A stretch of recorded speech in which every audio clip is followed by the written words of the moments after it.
इंदौर में एक बहुत बड़ी डकैती और सनसनीखेज लूट की वारदात को अंजाम देने से ठीक पहले भंवरकुआ पुलिस ने एक बेहद शातिर और कुख्यात अंतर्राज्यीय गिरोह का भंडाफोड़ किया है।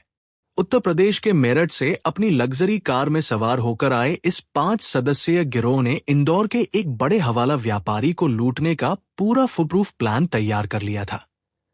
लेकिन इससे पहले कि ये बदमाश व्यापारी की आंखों में मिर्ची झोंककर लाखों रुपए से भरा बैग लेकर रफू चक्कर होते, भंवरकुआ पुलिस ने पाल्दा के खाली मैदान में घेराबंदी कर इन्हें दबोच लिया।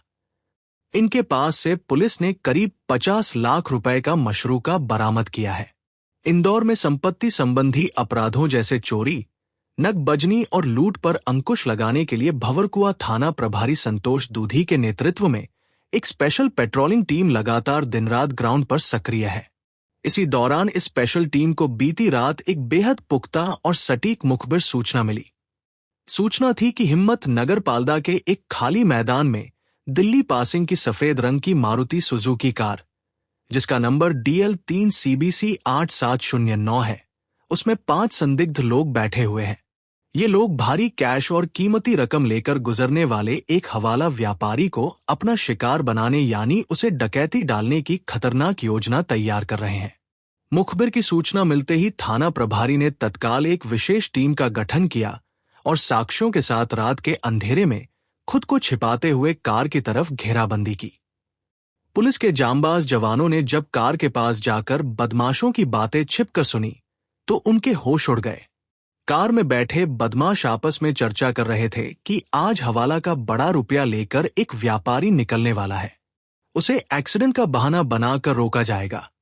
गाड़ी रुकते ही ड्राइवर की आंखों में मिर्ची पाउडर फेंक दिया जाएगा और रुपयों का बैग लूटकर सभी बदमाश बाईपास पुल के नीचे इकट्ठा होंगे। बदमाशों का प्लान सुनते ही पुलिस टीम ने बिना वक्त गवाए उन्हें सरेंडर करने की चेतावनी दी और दबोचने के लिए आगे बढ़ी। पुलिस को अचानक सामने देखकर कार में बैठे 5 बदमाश दरवाजा खोलकर अलग अलग दिशाओं में भागने लगे, लेकिन मुस्तैद पुलिस जवानों ने मैदान में दौड़ लगा दी।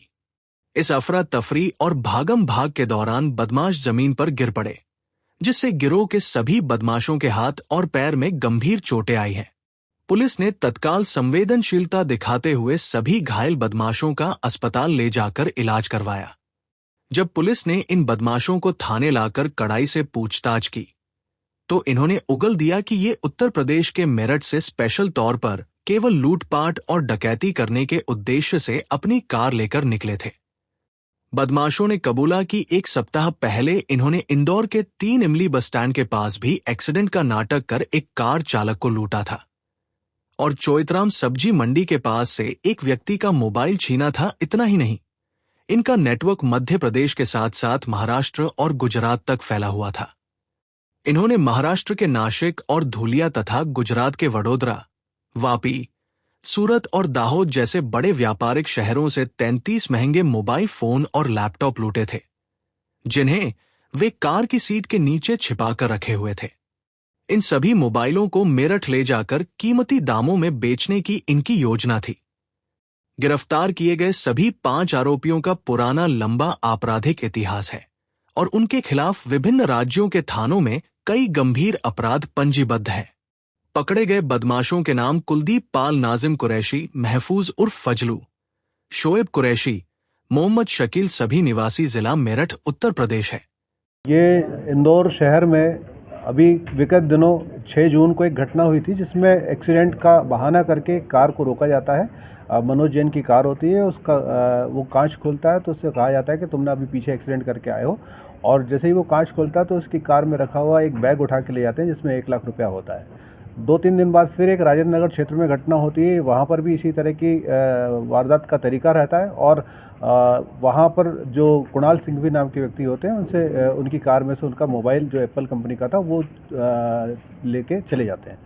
ये इसी तरह की वारदात लगातार हो रही थी तो पुलिस इस पर लगातार काम कर रही थी। जोन 1 से DCP नरेंद्र रावत और जोन 4 से मेरे द्वारा टीम गठित की गई। एक संयुक्त टीम के द्वारा कार्रवाई की गई और लगातार कार्रवाई करने पे हम लोगों ने एक टीम बनाई और टीम बना करके मुखबिर से जो सूचना मिली उस आधार पे हमको कल रात्रि में एक ऐसी सूचना मिली जहां ये फिर से इसी तरह की वारदात करने की योजना बना रहे थे और एक हवाला व्यापारी से इनका बड़ी रकम लूटने का इरादा था। इनको इस तरह की योजना बनाते हुए रंगे हाथों पकड़ा गया, जिसमें 5 लोग हमारी पकड़ में आए हैं और 5 को गिरफ्तार किया गया। इनसे कुल जमा 33 मोबाइल जब्त हुए हैं और 33 मोबाइल के साथ साथ एक लैपटॉप जब्त हुआ है। इनकी एक कार है वैगनआर, वो जब्त हुई है। 5 आरोपियों को हमारे द्वारा गिरफ्तार किया गया। तो इनके द्वारा इस्तेमाल नहीं किया जाता था। ये एक्सीडेंट का बहाना करके गाड़ियों को रोकते थे और अपने पास मिर्ची रखते थे। अगर आवश्यकता पड़े तो मिर्ची आंखों में डाल करके और फिर उसका सहारा लेकर के लूट की घटना को अंजाम देने की इनकी योजना रहती थी। इनका इसी तरह का तरीका होता था। इससे मेरठ के ये रहने वाले हैं उत्तर प्रदेश के, और वहाँ से ये अलग अलग शहरों में घूमते हुए इंदौर पहुँचे थे। इन्होंने सूरत में भी वारदात की घटना कबूली है। महाराष्ट्र के धुले में भी इन्होंने वारदात करने की बात कबूली है और गुजरात में भी इन्होंने वारदातें की हैं। बहुत सारे ऐसी चीज़ें हैं जो उनसे और पूछताछ में खुलासा होगा और अलग अलग राज्यों में इन्होंने जो घटनाएं की हैं उसकी भी जानकारी मिलेगी। कि 2 घटना कर पाए थे और तीसरी घटना करने की इनकी तैयारी थी और पुलिस ने एक अच्छी कार्रवाई करके संयुक्त टीम, जो जोन 1 की टीम है और जोन 4 की टीम है, जिसमें थाना प्रभारी राजेंद्र नगर, थाना प्रभारी आजाद नगर और थाना प्रभारी भंवर कुआ, इन तीनों की टीम के साथ एक साथ कार्रवाई करके संयुक्त टीम के द्वारा इस कार्रवाई को अंजाम दिया गया और फिर इस मुखबिर सूचना के आधार पर इनको पकड़ा गया। 5 में मास्टरमाइंड 5 को गिरफ्तार किया गया। इनसे पूछताछ चल रही है। जो इनका मुख्य योजनाकार है वो इस विवेचना का पार्ट है, वो विवेचना के दौरान ही उसको क्लियर किया। वारदात करने के बाद शहर से बाहर चले जाते थे और फिर दोबारा योजना बनाते थे और फिर शहर में आते थे। तो रंगे हाथों पकड़ा गया है योजना बनाते हुए। मुखबिर की सूचना मिली थी और जो कार पहले 2 घटनाओं में प्रयुक्त हुई थी उसके बारे में जानकारी थी। उसी आधार पर मुखबिर की सूचना मिली थी और उसी आधार पर इनको पकड़ा गया। कार इन्हीं के पास से मिली है। अब इसकी जांच की जाएगी कि इनकी खुद की कार है या इनके नाम पर रजिस्टर्ड है या किसी अन्य स्थान से कार भी चुराई गई है। मॉडस ऑपरेंडी इनका जो वारदात का तरीका था वो केवल इतना था कि गाड़ी को रुकवाते थे, एक्सीडेंट का बोल करके रुकवाते थे, तो जो चालक होता था वो थोड़ा सा डिफेंसिव होता था और उसी दौरान ये अपना काम दिखा देते थे। ये विवेचना का पार्ट है। ये आगे जानकारी ली जाएगी। कहाँ रह रहे थे ये अभी जानकारी ली जा रही है।